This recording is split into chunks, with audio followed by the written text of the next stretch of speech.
Hello everyone, welcome to a new episode of Friend Code. I'm your host, Michael Damiani. This week, I'm joined by Jakejames Lugo. How's it going? Hey man, it's good to see you again. Good to see everybody else. Hope you're all doing good. Good to have you on again. And also, Ash Paulsen. How's it going, man? I'm good. Thanks for having me on. You know, I love always, recording with you guys, recording Friend Code, so thank you for having me back on. It's a pleasure to be here. It's always a blast to have guests on, and I always look forward to a guest, but I mean, having Ash and Jakejames, especially, I'm I'm really excited. It's fun. Always fun vibes and stuff, so I always have a good time.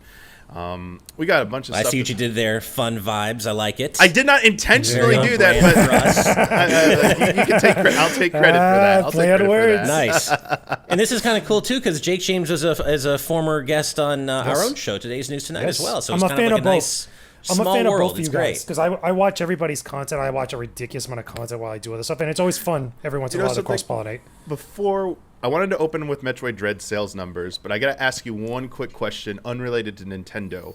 Because yesterday at the studio, 2 days ago at the studio, Brandon Jones was showing us the photos from the Obi-Wan stuff. Yeah. So I know you're a big Star Wars fan. So I'll give you a few minutes. I don't know if you can see the lightsabers right there. I heard something about apparently there being a rematch of a lightsaber fight between Anakin. Do you want it simple? Because I know me and you could talk about that for like just hours. simple. Yeah, simple. Okay, it's fine. So bottom line, there was a sizzle reel that first got leaked out before Disney Plus Day, and then it came out officially on Disney Plus Day that shows concept art and shows what's going to be going down, the basic idea of what's happening with Kenobi. And bottom line is that Obi-Wan and Anakin or Darth Vader are going to cross lightsabers again. They're going to fight again. And it's going to be a big deal because this takes place 10 years prior to Star Wars A New Hope, but 10 years after Revenge of the Sith. So it not only fits within canon, but it's also going to show us some really dope stuff that I think people are really going to dig, especially if you saw that concept art. Oh, man.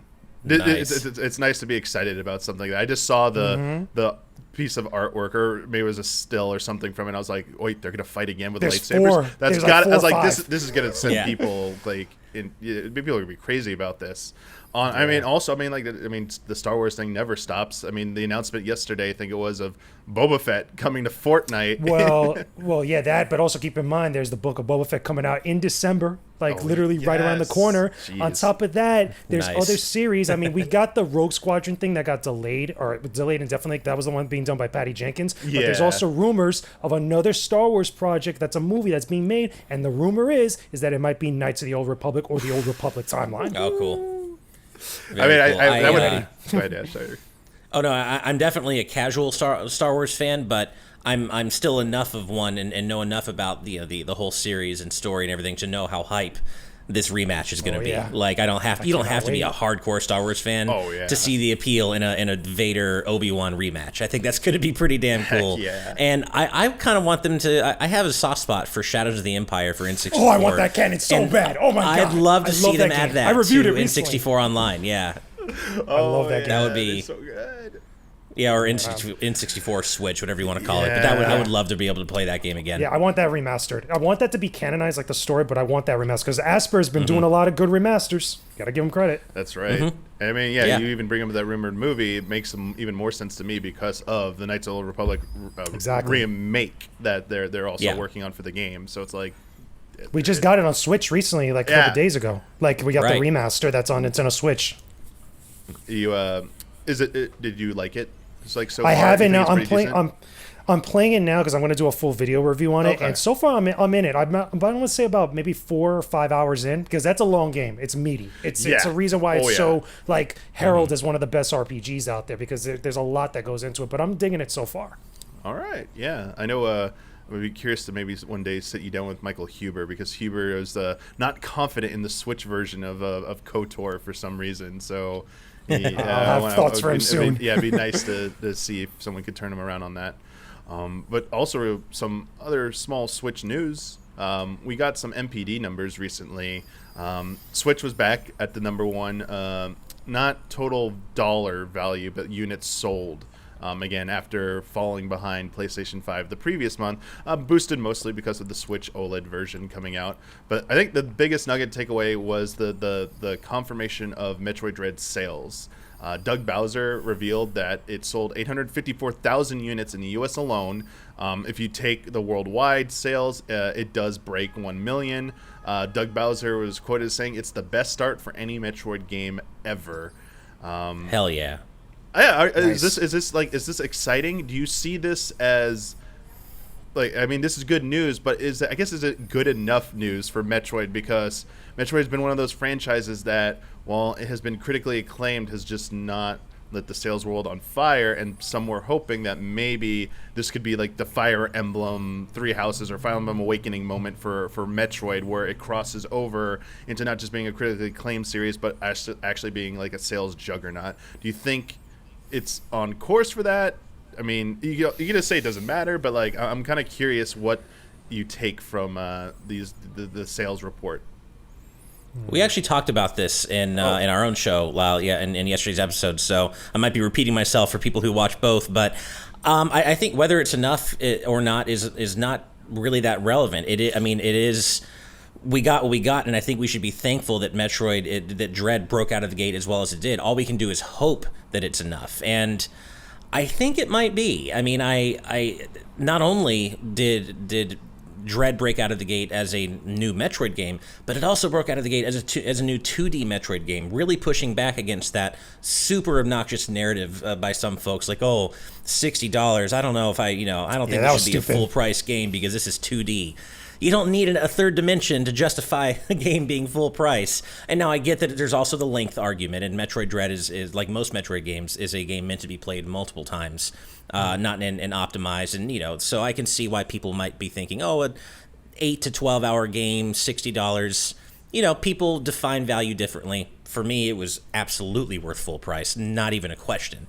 But there's that really obnoxious argument about 2D games, should they be full price? And I'm so glad that Metroid Dread sales right out of the gate have just absolutely just demolished that narrative, at least in the wider scope of things, and proved that yes, a game as fantastic as Metroid Dread, doesn't matter that it's 2D, doesn't matter that it's just a side scroller, that it's absolutely worthy of that full price just based on the sheer quality alone. And as speaking to Metroid as a series, I think it's the best we could have hoped for. I don't think that any of us were necessarily expecting Dread to do such fantastic pre-order numbers, let alone do such fantastic sales numbers out of the gate here in the US. But I do think the real story, at least for me right now, is going to be Japan. Japan is historically where Metroid has tended to perform the worst, unfortunately.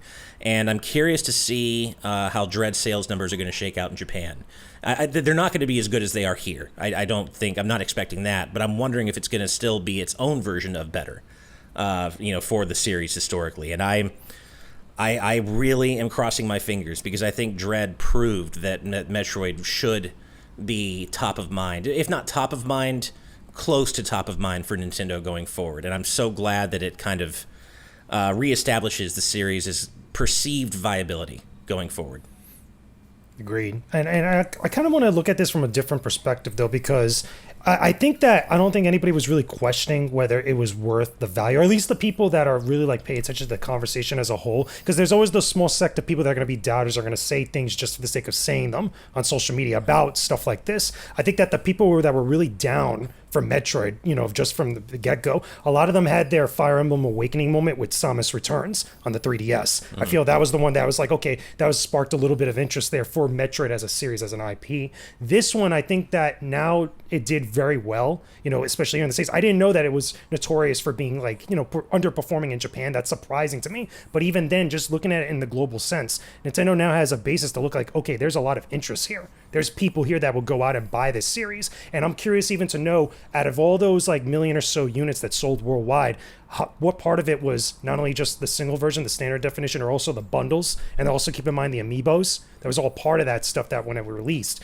But it also shows me that like with this doing well, and now that we have Metroid Prime 4 over the horizon, there's still enough interest there that it's going to be viable to maybe continue afterwards with that. Because not just with the type of game that it is, not just the type of genre, because remember, Metroid Prime is going to be a FPS as opposed to 2D traditional Metroid. But just the name Metroid, I think, has a lot of still strong viability to continue afterwards. And I think it's going to continue to go upward. I think it's a lot of people, especially if you own a Nintendo Switch or if you own a Switch and other consoles, really know the name Metroid, you know, from like Smash Brothers or whatever else.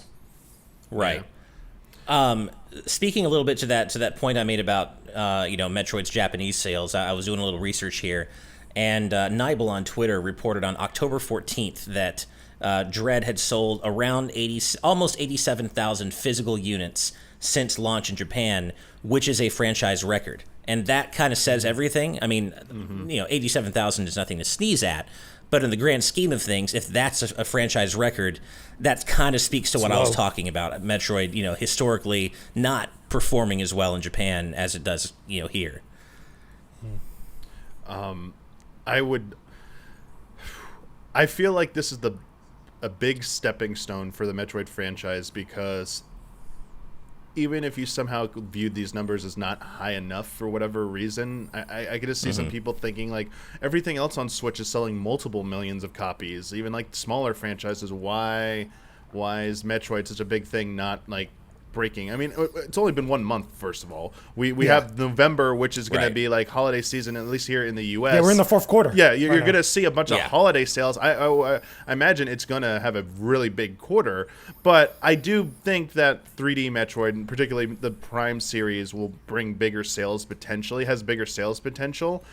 Dread, I think it had a lot maybe going against it and yet it still performed very well. You both kind of like pointed out some of the things that some people out there were just like kind of concerned about, whether rationally or irrationally, about Metroid Dread, being 2D, being full price, even so much as like being the culmination. Do I have to play all the previous ones to understand this one? Like, whereas potentially the rumor of like Metroid Prime remake, at least the first one coming out next year, right. if that ends up being true, I am gonna guarantee it right now. Metroid Prime remake on Switch will sell multiple millions. It will break 2 million in its first month. Like I absolutely am convinced. You think so? I think so. Yeah. I think Prime 1 will sell well, and I think the that 1-2 hit of Dread plus that, whenever 4 comes out, as long as it looks like it's supposed to look like. To go off of that.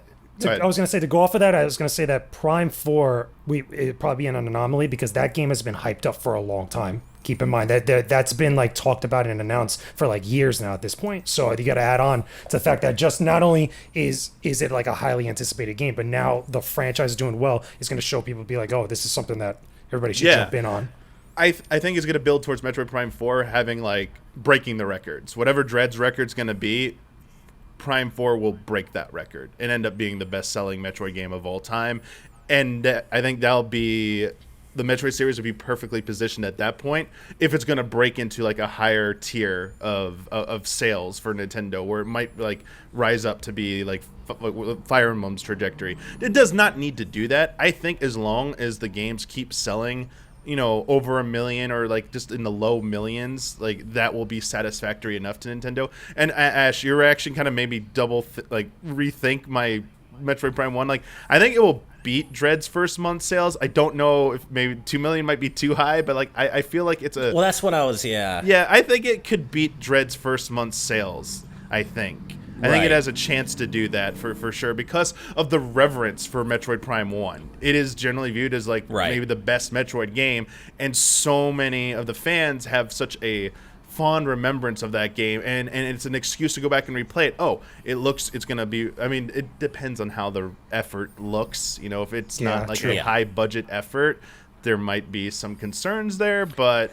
something, I just thought of something, thinking about all this stuff. And again, as we think about like after Metroid Prime 4, the future of the Metroid series, I tell you right now, if they're going to end up doing another 2D Metroid style thing, keep it with Mercury Steam. Because they really did an awesome job with this one. Keep it with them, and then whatever that next game is like that, let them do it. Because clearly they showed they know this series and they have a passion for it. Yeah, I will say with the caveat that as long as any of the reports from some of the work issues over there are cleaned up, as long as that Nintendo, keeps its house in order over there, then yes. And I'd love to see them make one from the ground up original, because they did Samus Returns, which was a remake, and then they took a concept that already existed for almost 2 decades with Dread and kind of like worked with Nintendo to finish that. It would be nice to see them maybe be, hey, we're gonna let you create your own Metroid this time. Like, what would you want to do with it?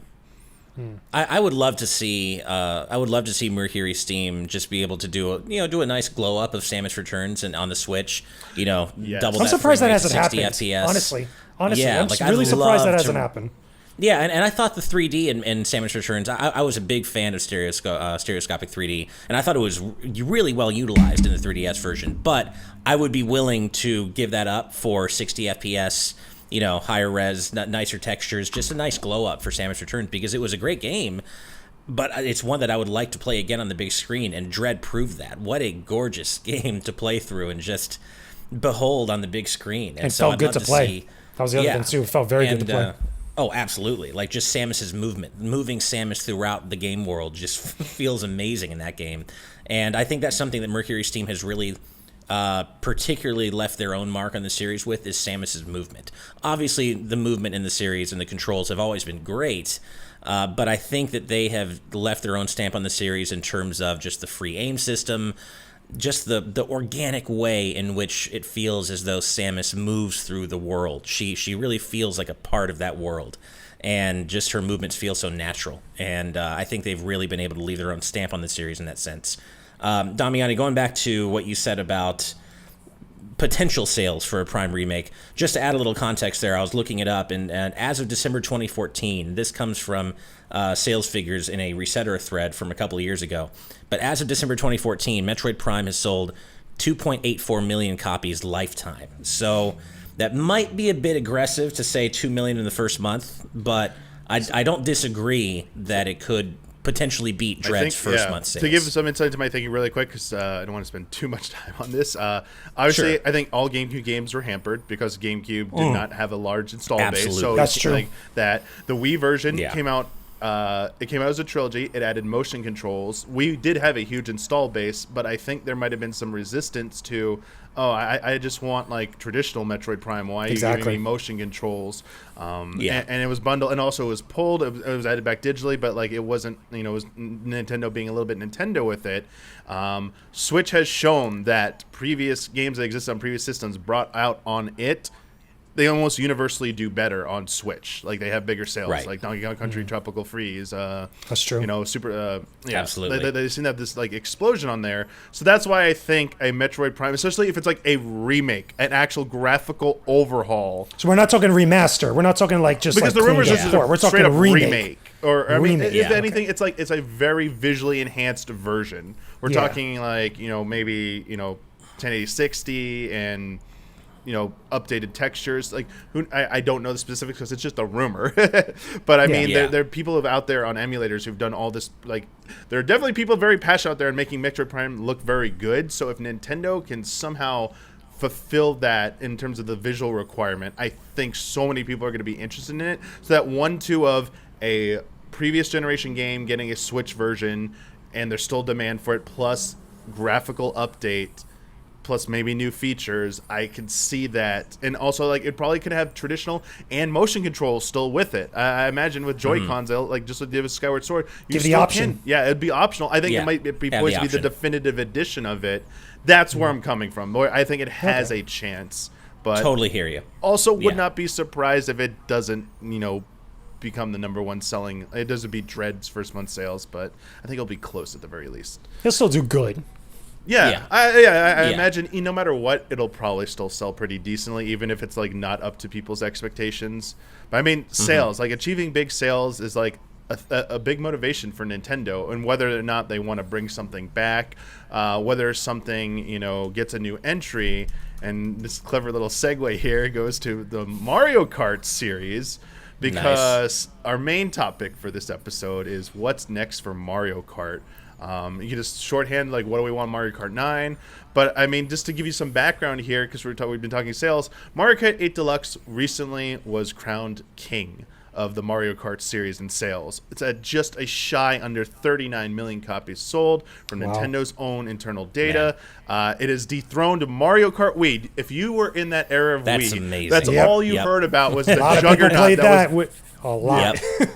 Yep. It is. That's now incredible. And that's just the Switch version. If you combine the original version of Mario Kart 8, it's even more. It is actually one of the top 10 best-selling games of all time. And consider that Switch version has not really been a pack-in. There have been bundles, but it was not a dedicated pack-in like a Wii Sports was, or Tetris games. I mean, the number one game of all time is Minecraft, followed by Grand Theft Auto 5. Those are huge, way in a different league, but Mario Kart is definitely right behind them. And so with Mario Kart 8 Deluxe still charting like every month in the NPD, the question is like about the future of Mario Kart. I think this is the best place to start for both of you. My question is, when do you think we'll even see a new console Mario Kart?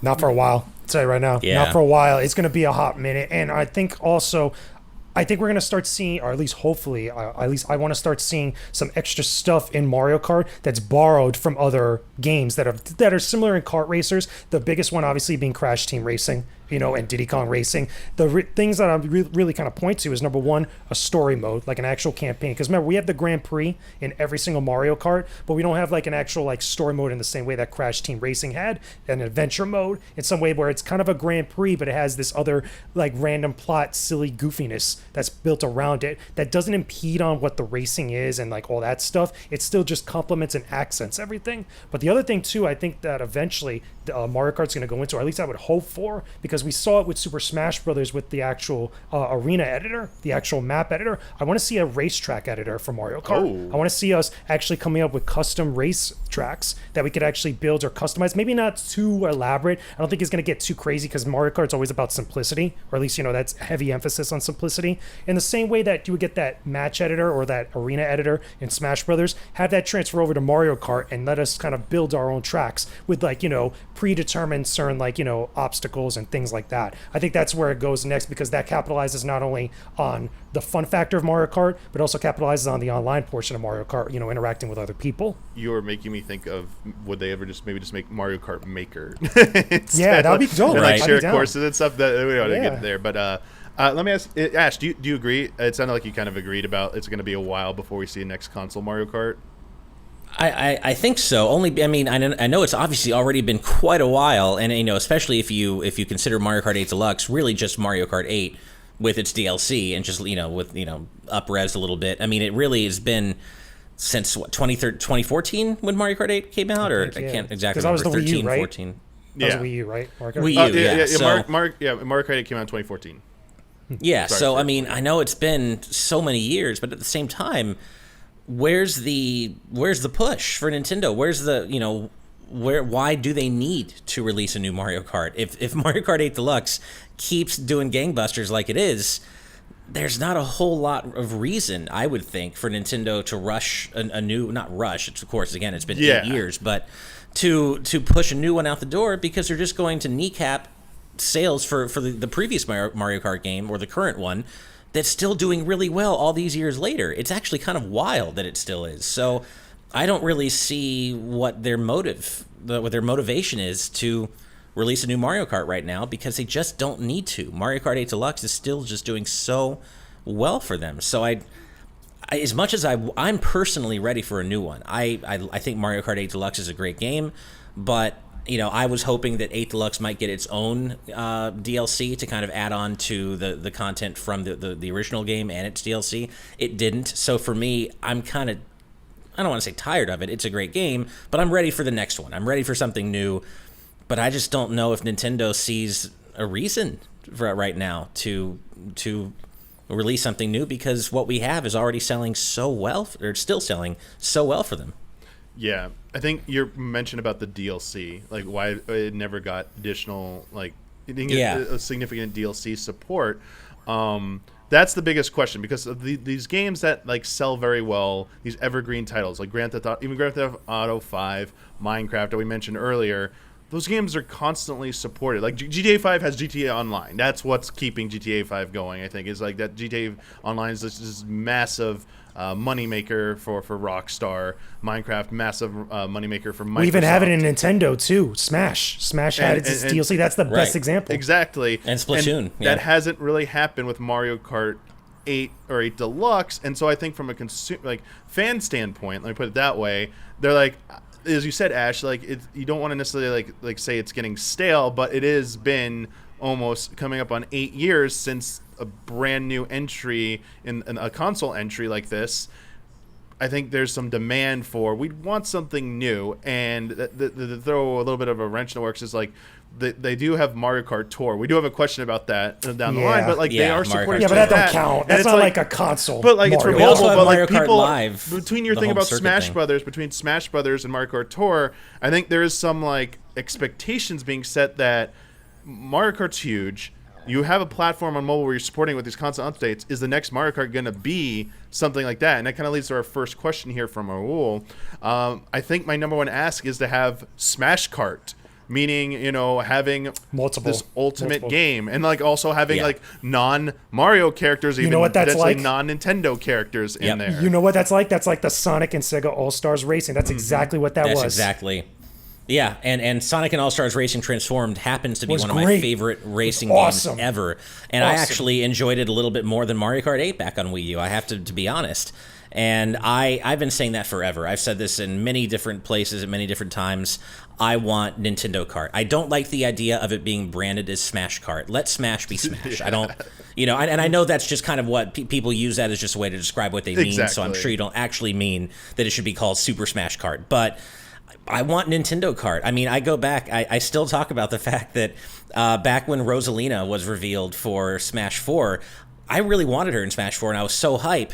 And then she got her reveal trailer, and I was like, oh, this is so cool. But for the longest time, I thought they were teasing Kirby in Mario Kart. Yep, I thought like, that too. Shit, Mario Kart's gonna have Kirby. This is cool. That's why I was getting so excited, because I'm like, here we go. This is the beginning of, because my shorthand is now is just calling it Mario Kart Ultimate because of Smash Ultimate. Right. Like, but again, it's all shorthand. Yeah, I was like, here we go. We're gonna get our first non-Nintendo characters. It did eventually happen, but you know, I thought that was like the big moment. Yeah.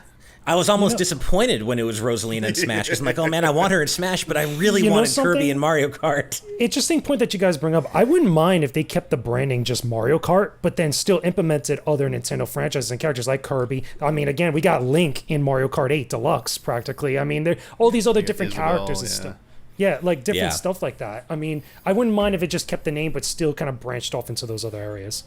Yeah, I just think it would be so cool if we could get entire circuits based on different, you know, non-Mario Nintendo properties. Of course, Mario's got to be in there, and it should be a major focus. But, you know, instead of just a Zelda track, let's get a Zelda Grand Prix, like 4 tracks, a Kirby Grand Prix, a Star Fox GP. Okay, this is perfect, Ash. Yeah, there's so much I want. The creativity. Sorry, this is actually the second question from Garrett Holfish is about creativity and track design. Is like, what can they do to make tracks visually interesting? Custom tracks. And Jakejames wants custom tracks. You're talking about like using other franchises, other IPs to make that. I think like F-Zero. People keep saying that like Mario Kart 8 kind of took, delivered kind of on a concept of F-Zero with like the they even put F-Zero in the freaking thing. So it's like, why don't you just let them put F-Zero in here? And this would be a way. It's like, we're going to have the F-Zero circuit, and you're going to get Mute City, you're going to get Big Blue, you're going to get Silence, and like all the kart racers will they'll have a different version maybe where they look more like F-Zero karts.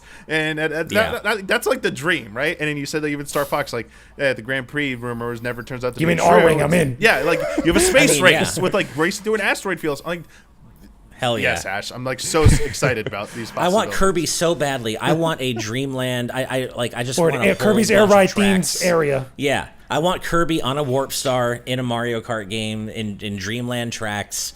That to me is what the future of Mario Kart looks like. If it were up to me, I think you just expand it to all of Nintendo. I'm not saying you need to make it like Smash and get a bunch of third-party characters in there. I think that would be cool. I mean, hell yeah, Sonic, Mega Man, let's go. But I don't think that's really as necessary for a Mario Kart game or a Nintendo Kart game as it is. It's different for Smash. But yeah, just open it up to every or as many Nintendo franchises as possible.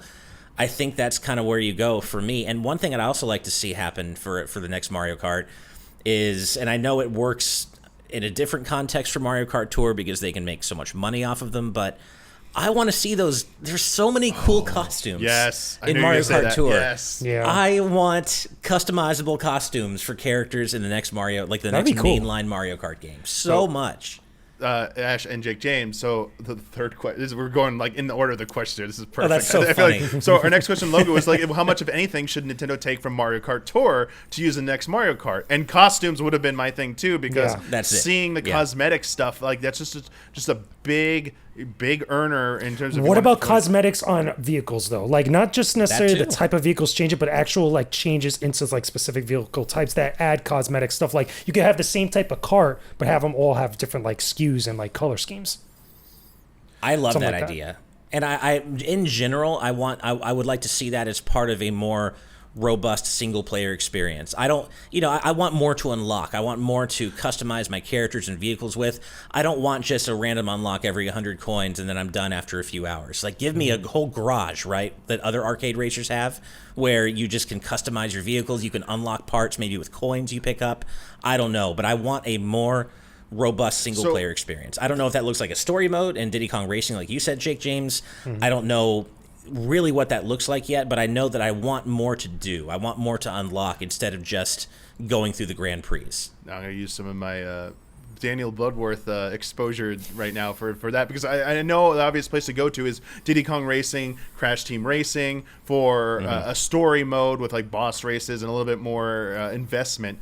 But I'm looking to something like the recently released Forza Horizon 5. Oh, okay, like the garage thing, like that. garage, Need for so, Speed. like that Need type for of Speed stuff. is also. But also like in terms of structure, like an open world Mario Kart or like the different regions and stuff. Like there's so like looking at games like that, there's so many examples out there of games that are furthering the racing genre. But here's the thing though. I'm totally down with you and I agree, but it has to be made simpler for Mario Kart. I think that Mario Kart's Mario Kart's greatest asset is the simplicity. And if you could do that, have the customization, have an open world S type of thing. Like if you get a whole island in Mario Kart where it's like, okay, these are the different places you go to for like different locations to the different races of the Grand Prix. Exactly. Keep it simple. That Jakejames, that's exactly what I was thinking. It's like you're not literally gonna like the course is just there and you just go on, drive up onto a course. It'd be like you drive to a part, like you beat like a boss and you unlock like the next area. Maybe it's like the F-Zero world and like now there's like just the one hub part you go to like where you access F-Zero tracks. It's not like 20 different tracks are like scattered across this like big open world or something like that. Like the simplicity, as you're saying, I think they got to keep that as a key. But like the garage stuff from Forza, it's like that this is the type of stuff that I think keeps players coming back.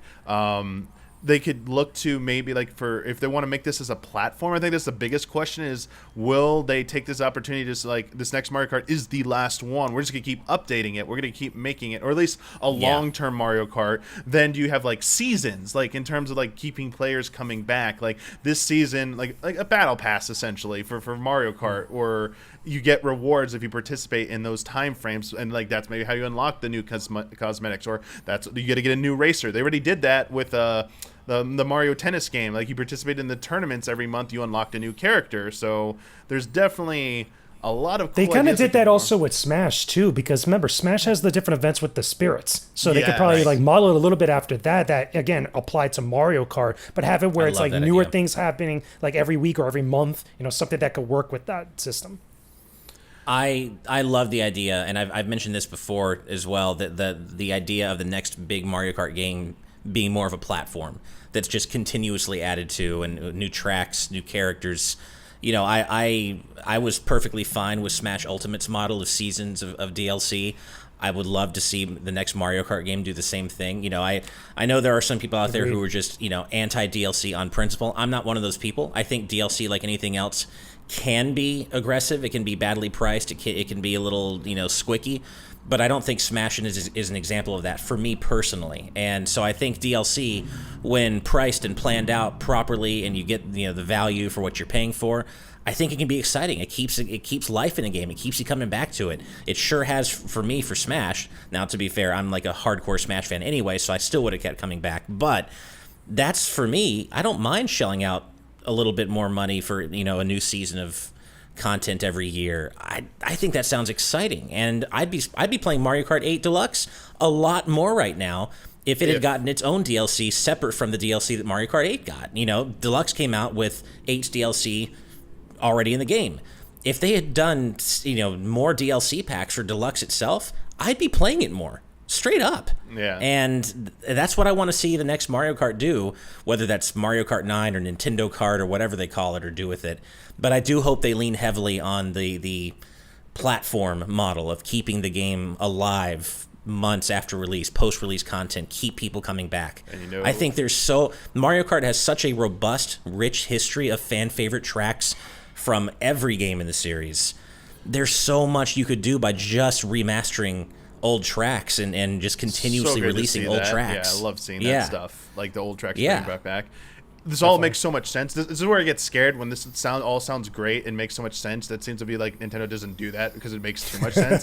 Because I was gonna also add on like Nintendo Switch Online expansion pack. Like this could be something that is like an advantage. You could take it entice people with like another perk for this. Like you get some kind of extra content through doing this. But this. I mean, actually, I think Nintendo will actually do something like that if it's around. Yeah. I do think they're going to try to add more value to the expansion pack by adding more games DLC down the line because. That this is kind of a tangent, but right now there's such a problem with perceived value if you're not an Animal Crossing fan like me. I'm not an Animal Crossing guy, so for me, I'm getting N64 and Genesis, and that's cool. But why am I paying this much more for Animal Crossing DLC? I'm literally never going to use. Exactly. So I do hope they add more games DLC to as part of that pass down the line to kind of expand that perceived value.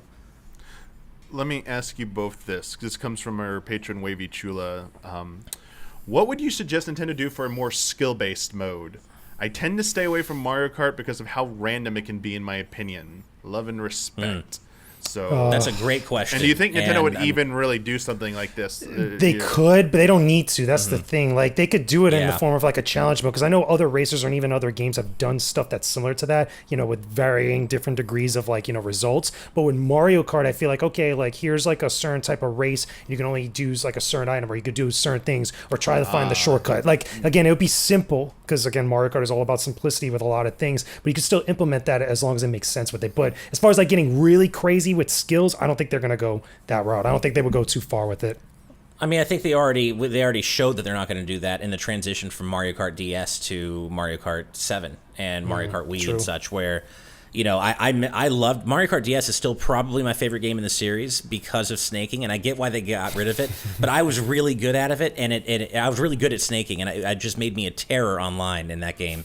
And, it made the skill ceiling really high in Mario Kart DS, much higher than I think subsequent Mario Kart games have been. But I also get why they did that. Mario Kart is like it's like their evergreen, bring everybody in. It's a great party game, great it's a for come and families, chill game. Great for little kids. It's a chill game. I get why they did that, but I would love if they brought back like an optional, snaking where they just, change the power sliding mechanics from time-based to how fast can you do left and right on the control stick, and bring that back. But they won't, but I think it would be cool if they did, and that would be one way that I would like to see them inject some optional skill-based tech into the game. Separately from optional, that.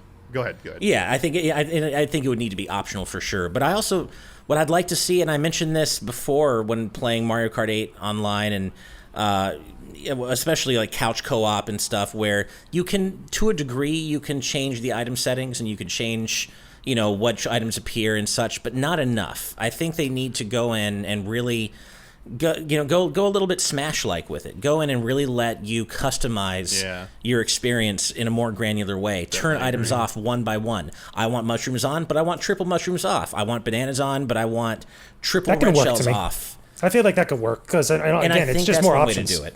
Yeah, it's just more options, exactly. And so I think that's the way that maybe you go about, and have tournaments, like Smash does. Have tournaments with different settings that really go down to that granular, setting where it's not just all items or crazy items or whatever they call it. Whatever they have like general item settings where only certain ones will appear, but you can't turn them off one by one. Yeah, they need to go a little bit more granular with that. Yeah, and I'd really, really like to see them do that. And speaking of granular options, this is a bit of an aside, but Nintendo, please Mario Kart 8 has such a fantastic soundtrack. I only wish I could hear it. Please do volume sliders, music all the way up, sound effects. Give us a sound select option, or just like a certain thing like what Smash has. has. To hear the music over all the engines, and I want to hear the music. It's so good. So please do that for the next that one. Poor audio designer made those engines sound so good. You want you to hear the work. No, I completely understand.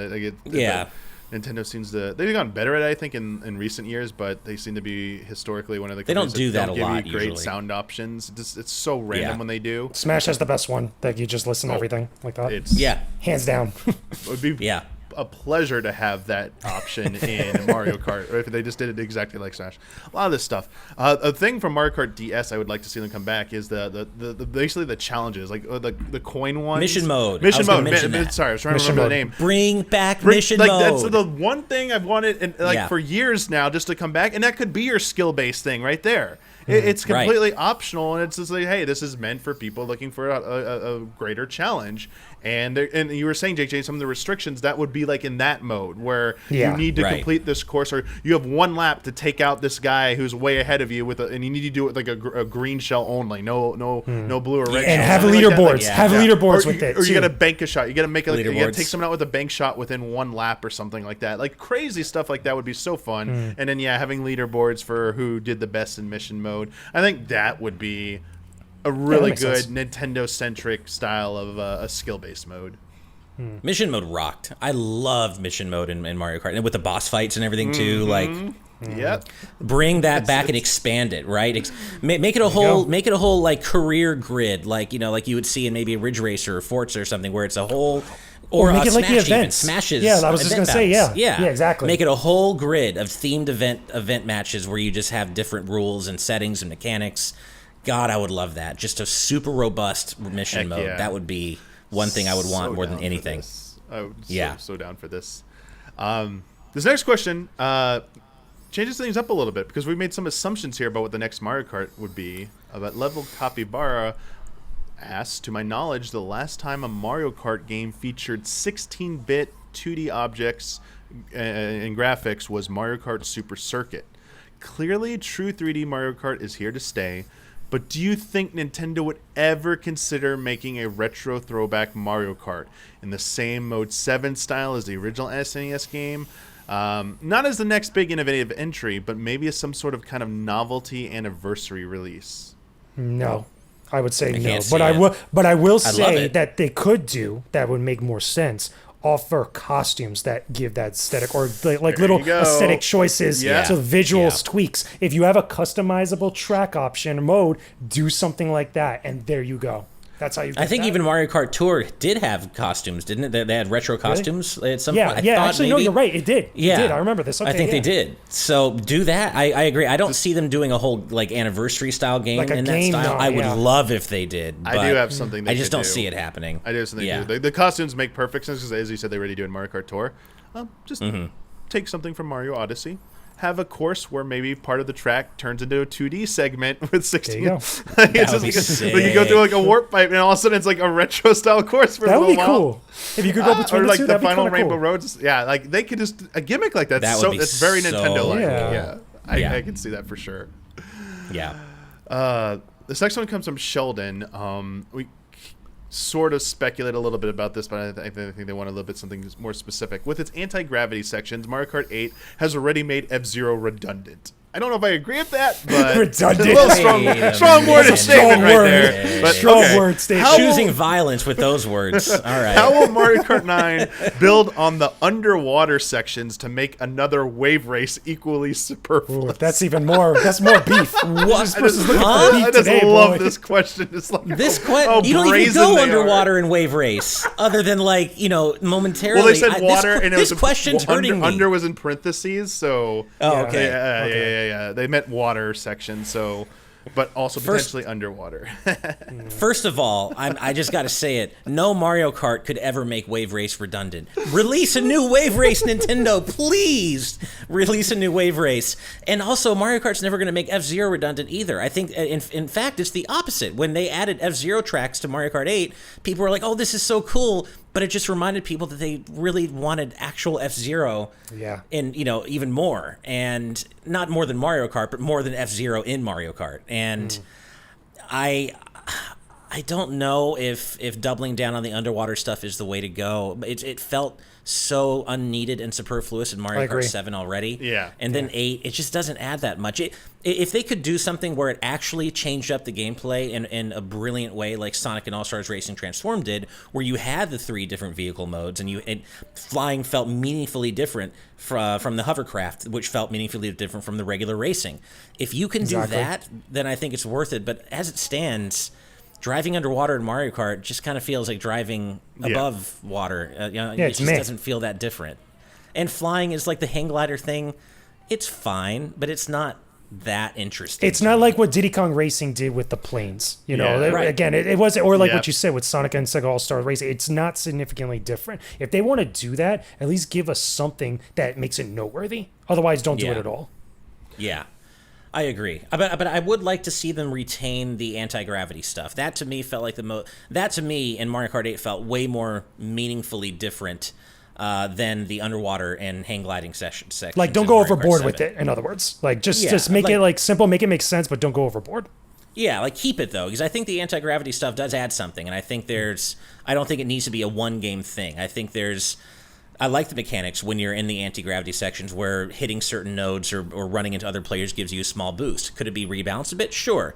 But I don't think that needs to be a one-game gimmick. Bring that back. But beyond that, I think that if they're going to bring back the underwater stuff and the hang gliding sections, they have to make it more mechanically meaningfully different from the regular racing, for me personally. Yeah. Underwater is such a challenge. That's why I think just doing something like bumper, like Diddy Kong Racing, like the bumper boats or whatever they were, hovercraft. Sorry, like that just like mechanically they just felt different. They drifted a little bit more, a little bit like looser to slided. handle. Yeah, it's just something that feels different enough. Also, like different options to go through the course. I think this also bleeds into one of the questions I have later from Nick, from our patron Nick here, asking about. They wanted to ask about.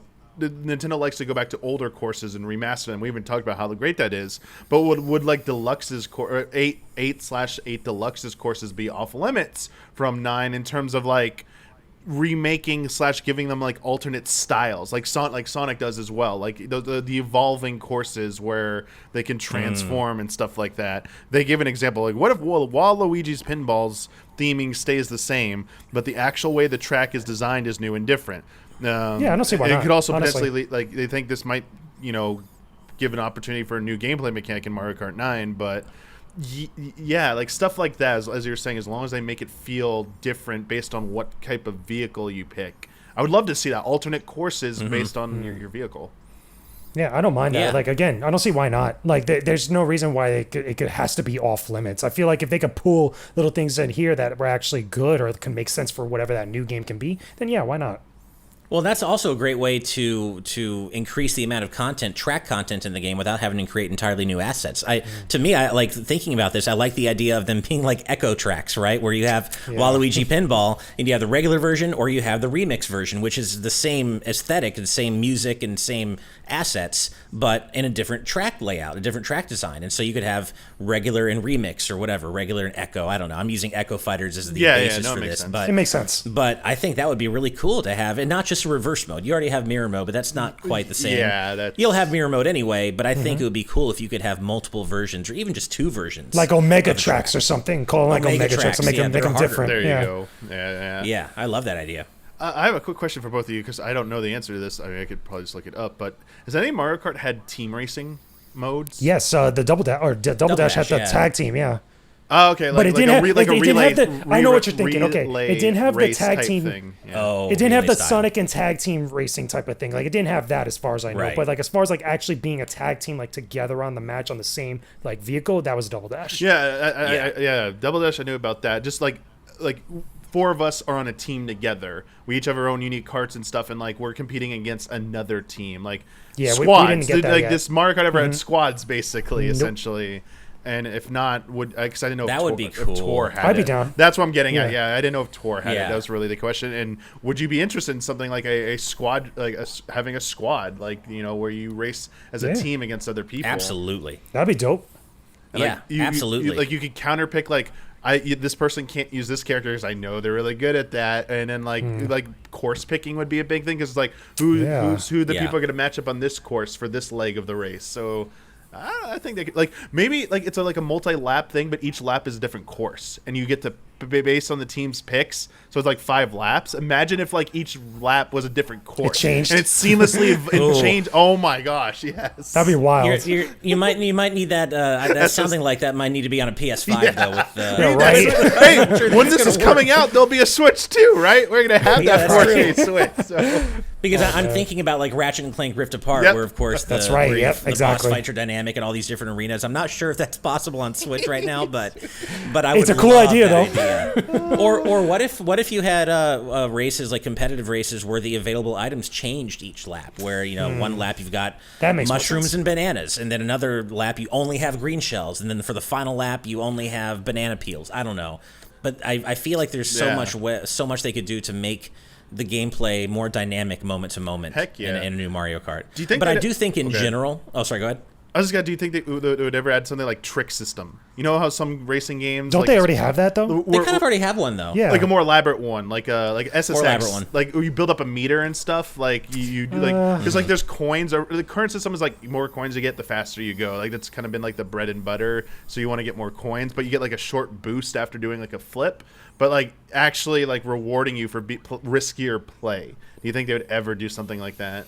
I don't know. Because Probably not, honestly, because I feel like that maybe goes not. against the ethos of Mario Kart simplicity. Yeah, right? yeah, it was just it's a like, quick as thought. you've been saying, Jakejames, it's Yeah. like they really like to keep it as simple as possible because that's their all ages, evergreen approach game where everybody can play and have a good time. So I feel like Exactly. they're probably going to stay away from making it too mechanically Sure, complex. makes sense. What were you gonna say? But Ash? Sorry. I was just going to say that in general, though, I think it's time, not for an overhaul. I don't want to be like that person who's like, they need to change everything. They don't. Mario Kart is amazing, and it works because they stuck with the core of what's worked so well for the series. But I am getting a little bit tired of the whole Grand Prix, you go through, you get all your gold cups and your gold trophies and unlock random kart parts, and that's it. I think the next Mario Kart does need to be a bit of an overhaul where they really need to inject some fresh blood and some fresh life. That's why I say into the adventure mode. series. They say adventure Yeah, mode or adventure mode. campaign. Yeah. That's the Yeah. best thing. Look at Crash Team Racing. That's the best example because they did it right. I mean, a lot of people would obviously go to Diddy Kong Racing, but I feel that Crash Team Racing did it a little bit better. Yeah, I would probably agree with that too. Let me ask you this real quick. I have one more future Mario Kart question about Mario Kart 9, whatever it's going to call. But this one's about other opportunities for Mario Kart. It comes from our patron Connell. With Mario Kart Tour and Live Home Circuit, Nintendo have explored non-traditional Mario Kart to relative success. Do you see any opportunities for expansion beyond the regular series? Battle Royale. That's the next big step for just about any series because, I mean, a lot of different types of games have adapted a Battle Royale like philosophy in some way. I mean, look at Tetris, look at Pac-Man, look at Mario 99. It's Like there's a Nintendo lot of Switch Mario 35. Online added bonus thing, like a Mario Kart Battle Maybe. Royale thing, or okay. Like I think it could work. I think that something like that could work where you get like maybe like a larger amount of like racers at the same time, or at least maybe not like 64 or something like that, but at least adopting some of those philosophies into something like Mario Kart seems like it would be in the next logical step right now.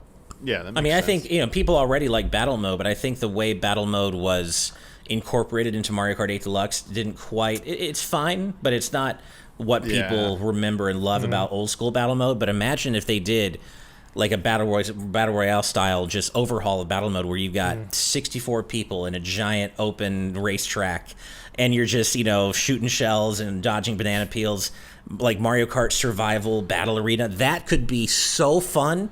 Like, holy crap, man. Yeah, not only that, you were talking about like maybe we were talking a little bit about power-ups. This could be an avenue for them to have unique power-ups unique to this mode to make it a little bit more playable, because in a wide open area, whoever gets the red shell first, blue shell, whatever, I'm getting confirmed kills. It's like, what if they reworked it to think of better power-ups to, like, I mean, they do have power-ups that can counter that, but like maybe rethinking like the item system altogether for a mode like that, or even just for Mario Kart in general. I know they're fun, but maybe it's time to evolve some of the items, the item system as well, because when you play online, it tends to be a little chaotic because Wild. of some of the items. Yeah, this could be a means to maybe adjust and address that.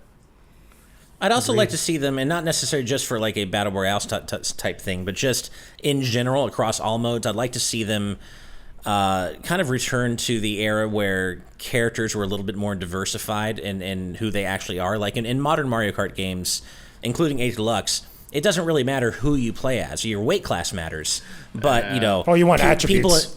I want, or just maybe one unique item per character. Right? That's just something like Super where Mario they have Kart. like a unique power Mario up. Kart 64. True. Something like that, because I just feel like having characters in the same weight class essentially just be the same and just palette swap or like, model swaps. I just don't think that's as fun. If I'm playing as Yoshi, I want to be able to do something that only Yoshi can do. If I'm playing as Rosalina, I want to be able to do something only she can do. Good point, I want the actual characters to matter again. Could it be like not like a Smash, like the ultimate? So they like obviously not one, but a special move that each one gets. You build up. Technically, don't they already have that in one of the games already? Like, is there something similar to that? They idea did no? They did in Super Mario Kart. Oh, Super Mario Kart. Okay. I don't know if they have, maybe in 64. I can't quite remember. Oh, in Double Dash they did. And Double Dash, I was like saying, because like they had like bigger like things where it was like like you get like some like super special ability, at least along those lines. Yeah, and we've seen that even just happen recently in Mario Golf Super Rush in the Speed Golf mode, where they all have their own unique special. That's what I was super getting move. at, because that's the Do that most for Mario saw Kart. It. Yeah.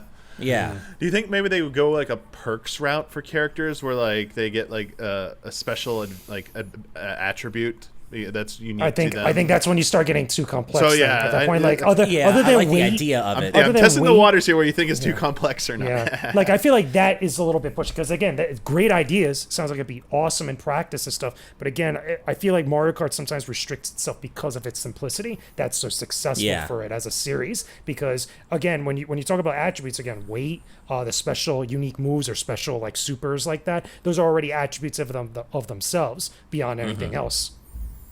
Yeah, and I think, in a series like Splatoon, they've been more willing to experiment with that kind of system, where there are very, very, you got to get really, if you're playing competitive Splatoon, you're getting down into the weeds about your very specific perks on the various equipment you have. Yep. And I just don't think they're going to necessarily want to take that same really intense approach. Makes sense. With Mario Kart. For sure. Yeah. I'm kind of surprised no one is, because we have an example of it, the Mario Kart ride for exploring other avenues here. For like the arcade games also, like just like stuff like that. Do you think the I don't know. Does the I feel like you would maybe know this, Ash, because I don't know off the top of my head. Does the Mario Kart ride in Japan have any connectivity to any of the current Mario Kart games, or no? I think no. It's just a general asset. So you mean the Mario Kart VR? The ride, AR right? Or whatever it is. Yeah.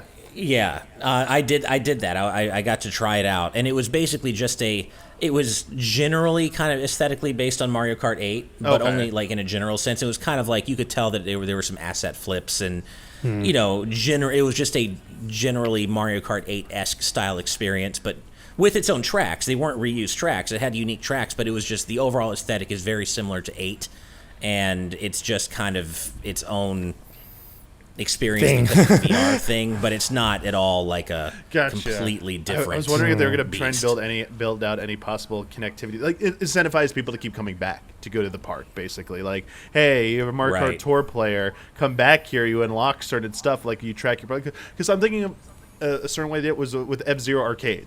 I was going to say that. The license so you got. Cool. Yeah. Okay, yeah. Exactly. I love it kept your that. progress and stuff. It was a cool physical way to do it. Like you had a physical license card that like kept updating every time you put it in the machine.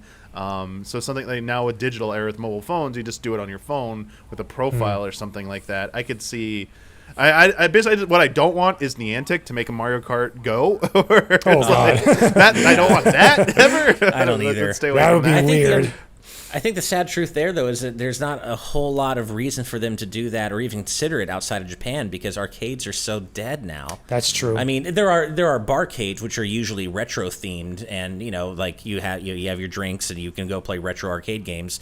But the pure arcade scene is so so dying here. If that's the in case, West. then isn't technically like what Niantic does technically the only kind of possible route, or at least option right now for them to really kind of do something outside of the box? Because if you think about it, Mario Kart Tour technically is in that kind of that direction without actually being like what Pokemon Go would actually. Yeah, that's pretty. You pretty much have it there, Jakejames. Well, they did also kind of sort of explore this new avenue of what could feasibly be done with Mario Kart Live Home Circuit. I don't think it's what people necessarily want from the future of the series. It was a cool novelty, but they obviously have been already kind of investigating, and trying out stuff in the AR space. So in a way, Mario Kart Go, it's not a mobile game, but it almost kind of does exist as an AR experiment, just one that you play on your Switch as opposed to your mobile phone. Don't worry, it'll be like when the metaverse takes over. The Mario Kart metaverse. There we go. Oh God! We do not need to get into Oh that. no! By the way, watch these Allies podcast. We want to hear our thoughts on metaverse and some other things. Let me bring this back to the future of Mario Kart right here, because this is I forget if I actually asked this at the beginning, but if I because I had it in my notes, but I don't think I asked this yet. But a patron also asked this question. If I did, from Platinum Declan, bit of a weird one, but it's been bugging me. Do people think the next Mario Kart will actually be called Mario Kart 9 and not Mario Kart 10? From Nintendo's perspective, surely Tour is the 9th mainline title, whether we like it or not. It's a sales juggernaut and has a ton of new content. Though I have my doubts they'd call Home Circuit a mainline title. So, here's a question. What do you think it's going to be called? Do you think it'll be this? Yeah, go ahead. Here's the question. Okay, so Mario Kart Wii or Mario Kart DS, like that. Okay, were those numbered, like counted as numbered games? Yes, back then they were. Okay, so then I would say that then yes, they would be called Mario Kart 10. Then if we're going by that same track or that same level of thinking, because this Mario Kart Tour thing like that is still considered a mainline, quote unquote, mainline entry of this Mario Kart series, even though it wasn't on like a DS or a Game Boy or whatever else. It was on a mobile phone. So I at least going by that logic, unless they just count that as like its own separate thing and then just go straight Mario Kart 9. So yeah, the only 7 and 8 used numbers. The previous 6 mainline ones, like Mario Kart Wii, DS, Double Dash, Super Circuit 64, Mario Kart. But I mean, like Home Circuit, as we already point out, is like a fun experiment that under no world. But Mario Kart Tour does raise an interesting question. But I mean, Mario Kart Arcade GP had 4 entries, but it's called Arcade GP. I don't think they would count those as numbered. But like putting a number behind it, like Mario Kart 9, the higher you get, sometimes it gives off the impression of importance. This has been around for a long while. But I think that would be more likely case with this in a racing game where the stakes aren't as high as a story-driven game, where if this was like The Last of Us 9 or something, like Part 9, it'd be like, oh my gosh, there's so much I have to catch up with. But there's also something to be said about branding and marketing. That's right. Coming up with like a title, a subtitle, or suffix. It's like Super Smash Brothers Ultimate. So what do you think is more likely to happen? It being called Mario Kart number or maybe Mario Kart subtitle, since they have done both in the past?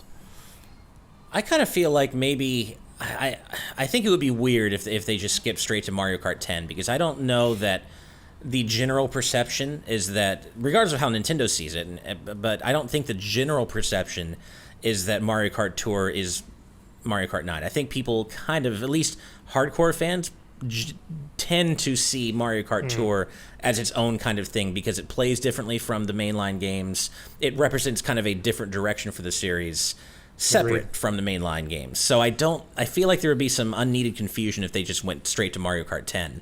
That said, it is a little bit weird, the history here, because Mario Kart historically has not relied on numbering, on numbered sequels, and it was only, as you said, Damiani, 7 and 8 that kind of adopted that idea. And I kind of feel like if they're doing with the next Mario Kart what I hope they're doing, and they're really kind of going to overhaul it a bit and make it more of like a platform and maybe hopefully get other Nintendo franchises in there, I feel like it makes more sense for them to have like a word or a subtitle like Mario Kart World or Mario Kart Infinite or Mario Kart. If they wanted to avoid maybe some confusion, instead of doing Mario Kart 10, maybe they do Mario Kart X.